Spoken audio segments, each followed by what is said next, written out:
मित्रांनो, लग्नानंतर होईलच प्रेम या मालिकेच्या आजच्या भागामध्ये आपल्याला पुढे असं पाहायला मिळणार आहे. इकडे पार्थला छान झोप लागलेली असते आणि काव्याला देखील झोप लागलेली असते. काव्या त्याच्या डोक्यावर थापटवत असते आणि अचानकपणे इकडे पार्थला पुन्हा जाग येते आणि पार्थ काव्याला म्हणत असतो, काव्या हे काय, मी असं कसं झोपू शकतो आणि तुम्ही देखील मला झोपी घालत आहात, माझ्या डोक्यावरती थापटवत का आहात तुम्ही? खरं तर आज आपली फर्स्ट नाईट आहे आणि असं झोपून कसं चालेल? थांबा, मी आत्ता फ्रेश होऊन येतो, माझ्या तोंडावर पाणी मारून येतो, असं तो त्या काव्याला म्हणत असतो. काव्या म्हणत असते, देशमुख इट्स ओके, एवढं काय त्यात, आपण दिवसभर एवढे विधी केले आहेत आणि थकलो देखील आहोत. त्यानंतर तो म्हणत असतो, अहो काव्या, ते सगळं खरं आहे, पण मी असं आपल्या फर्स्ट नाईटला झोपू शकत नाही. त्यावर काव्या म्हणत असते, देशमुख बंद करा बरं ते, सतत आपलं फर्स्ट नाईट लावलं आहे. मला माहीत आहे ही आपली फर्स्ट नाईट आहे, पण ही तर आपली लास्ट नाईट तर नाही आहे ना, असं तो पार्थला ती म्हणत असते. त्यानंतर ती म्हणते, तुम्ही आधी रिलॅक्स व्हा आणि शांतपणे झोपा, आपली झोप होणं देखील तेवढंच गरजेचं आहे, कारण आता आपण दोघंही सेम तेवढंच थकलेलो आहोत, असं ती काव्या त्या पार्थला समजावत असते. त्यानंतर पार्थ काव्याला म्हणत असतो, अगं पण मी तर तिकडे चेअरवर झोपलो होतो, मी इथे कसा आलो? त्यावर काव्या त्याला सांगत असते, देशमुख खरं तर तुम्ही चेअरवरच झोपला होतात, पण मीच तुम्हाला इकडे आणलं आणि इथे झोपवलं. त्यानंतर पार्थ काव्याला म्हणत असतो, अहो काव्या, आपण जर असे झोपलो तर आपल्याला 4 लोक काय म्हणतील? त्यावर काव्या विचारत असते, कोणते 4 लोक? तुम्हाला माहिती आहे, मला माहिती आहे, आपण झोपलो आहेत, पण कोणाला माहीत आहे का तिसऱ्या व्यक्तीला? आणि आपण खरं तर पार्थ विचार करा, काव्यार्थ आहोत, आपण कधीतरी लोकांचा विचार केला आहे का? मग आता तरी आपण लोकांचा विचार का करायचा, असं काव्या त्या पार्थला म्हणत असते. त्यानंतर ते दोघंही एकमेकांना हक करून झोपी जातात आणि इकडे जीवाची मात्र फार फजिती सुरू असते, कारण त्याला अक्रोडाची ॲलर्जी असते आणि आता नेमकं मिथुन काकांनी जे दूध आणलेलं असतं त्या दुधामध्ये काकांनी अक्रोड देखील टाकलेले असतात, त्यामुळे त्याची तब्येत बिघडलेली असते. त्याला सारखं वॉशरूमला जावं लागत असतं आणि त्यानंतर ह्याच सगळ्या सिच्युएशनमुळे तो फार थकलेला असतो आणि तेवढ्यातच नंदिनी त्याच्यासाठी काढा घेऊन येते. त्यानंतर तो म्हणत असतो, अगं नंदिनी, तू हा कसला काढा बनवून आणला आहेस? मला आता हा काढा देशील का तू?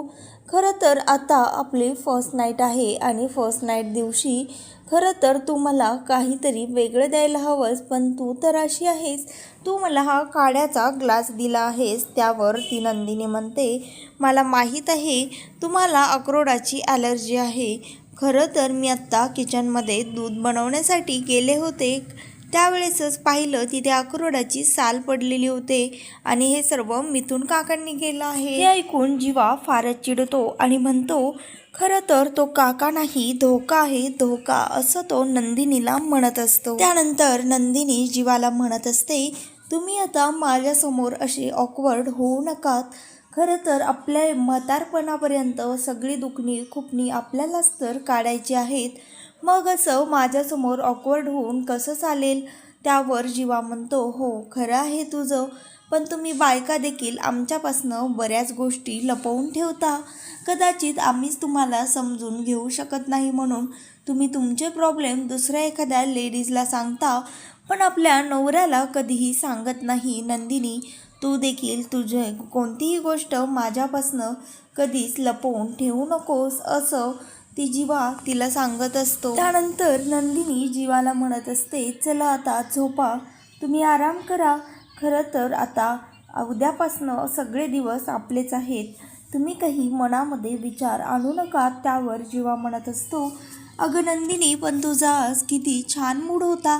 त्यावर ती म्हणत असते, आता माझा रोज छानच मूड असणार आहे, एवढं काय त्यात, झोपा, आता सध्या तुमची तब्येत ठीक नाही आहे, असं नंदिनी जीवाला म्हणत असते. आणि इकडे किचनमध्ये मानिनी काकू पाणी घेण्यासाठी येतात. त्यावेळेस मात्र मिथुन काका एकटेच डायनिंगवरती बसलेले असतात, त्यांची कोडे सोडवत. हे पाहून मानिनी काकू त्यांना म्हणतात, काय मिथुन भाऊजी, तुम्ही आणखी झोपला नाहीत का? मिथुन काका मानिनी काकूंना म्हणत असतात, खरं तर आता मी आज खूप खुश आहे. आपल्या लेकरांचे सर्वांचे संसार मार्गी लागले म्हणून ह्या आनंदामध्ये मला तर झोपच येत नाहीये. त्यावर मानिनी म्हणते, खरंच मिथुन भाऊजी, तुम्ही अगदी खरं बोललात. माझं देखील तसंच झालं आहे. खरं तर 16 डिसेंबरनंतर मला वाटलं होतं हे चौघे कधी एक येतील का असंच वाटत होतं, पण आता मात्र कसं सगळं काही व्यवस्थित झालं आहे असं मानिनी मिथुन काकांना म्हणत असते. मानिनी म्हणत असते, खरं तर अशा मी कित्येक रात्रा जागून काढल्या आहेत. मला 16 डिसेंबरनंतर एकदाही झोप लागली नाही. त्यानंतर काका म्हणतात, वहिनी तुम्हाला तर 16 डिसेंबरला कळालं, मला तर त्याआधीच माहीत होतं. माझा विचार करा, माझी तर काय अवस्था झाली असेल. खरं तर मी ते सर्व फोटोज फार्म हाऊसवरच पाहिले होते असं तो मिथुन काका मानिनीला सांगत असतो. आणि इकडे वसू आत्या आणि रम्या झोपलेल्या असतात आणि तेवढ्यातच एक काचेचा ग्लास फुटतो आणि त्या दोघी अचानक अशा डचकून उठतात. त्यानंतर रम्या म्हणते, आई ग्लासच तर फुटला आहे, एवढं काय त्यात झोप. त्यावर वसू आत्या म्हणतात, अगं पण असं काच फुटणं अशुभ असतं, काही वाईट तर घडणार नाहीये ना. त्यावर रम्या म्हणत असते, वाईट तर आता माझ्या हातनं घडणार आहे. त्यावर वसू आत्या तिला विचारत असतात, अगं खरं तर तूच तर म्हणालीस ना आपण सर्वांचा विचार आणि विश्वास जिंकला आहे, मग आता खरं तर काही आपण कोणाच्या नजरेतनं उतरू असं तर काही घडणार नाही आहे ना. त्यावर ती म्हणत असते, आई तुझं तर माहीत नाही, पण मी मात्र आता कोणाच्याही नजरेतनं उतरू शकत नाही, कारण मी तेवढा विश्वास जिंकला आहे आणि मला त्यासाठी वाटेल ते करावं लागलं तरी देखील चालेल. त्यावर वसू आत्या म्हणतात, एक मिनिट रम्या, तू हे काय बोलत आहेस? आत्ताच तर तू म्हणालीस ना तुझ्या हातनं काहीतरी वाईट घडणार आहे. जर तुझ्या हातनं काही वाईट घडलं तर मग तू कसं त्यांच्या नजरेतनं उतरणार नाहीस. त्यावर रम्या म्हणते, मी आत्ता जे काही म्हणत आहे अगदी तसंच घडणार आहे, पण तुला ते नाही कळणार, तू झोप आत्ता.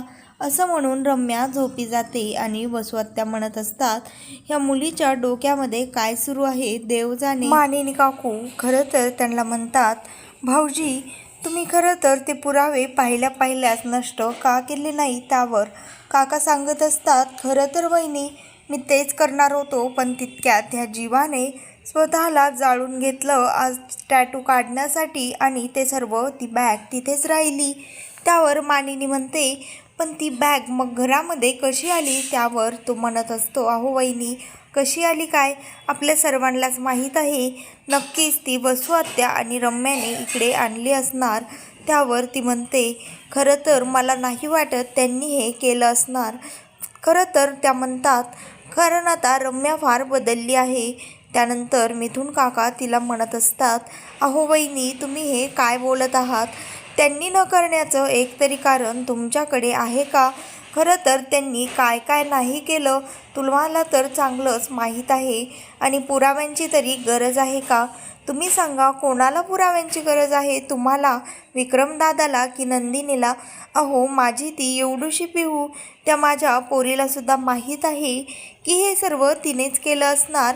मला वसुताईंवर आधीपासूनच संशय देखील आहे आणि ज्या वेळेस मला त्यांच्यावर संशय आला आहे त्यावेळेस माझा संशय खराच ठरला आहे असं मिथुन काका मानिनीला म्हणत असतात. आणि इकडे पार्थ सकाळी जागा झालेला असतो. त्यानंतर काव्याला मात्र अगदी शांतपणे झोप लागली आहे.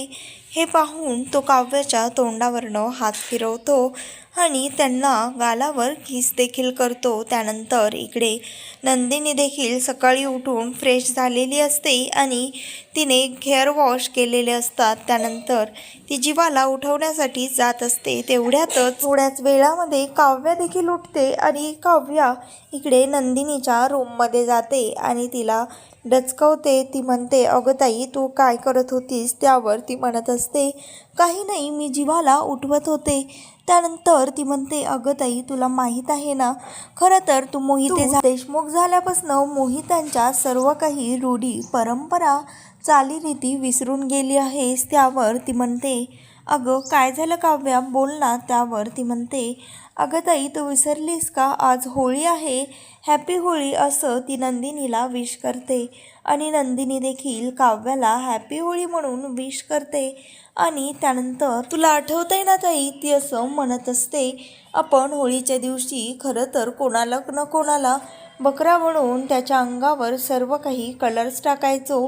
कधी बाबांच्या, कधी आईच्या, तर कधी त्या आपल्या छोटीच्या. मग आता असं काय करतेस, इथं देखील आपण तसंच काही करायला हवं असं त्या दोघी ठरवतात. त्या म्हणतात, आता इथे मात्र आपण आपल्या नवऱ्यांनाच कलर लावूयात, त्यांची चांगली मजा घेऊयात, त्यांनाच बली का बकरा बनवूयात असं त्या दोघीजणी ठरवतात. आणि त्यानंतर काव्या म्हणत असते, पण ताई आपण नेमकं काय करायचं. त्यानंतर नंदिनी काव्याला सर्व त्यांचा प्लॅन सांगते.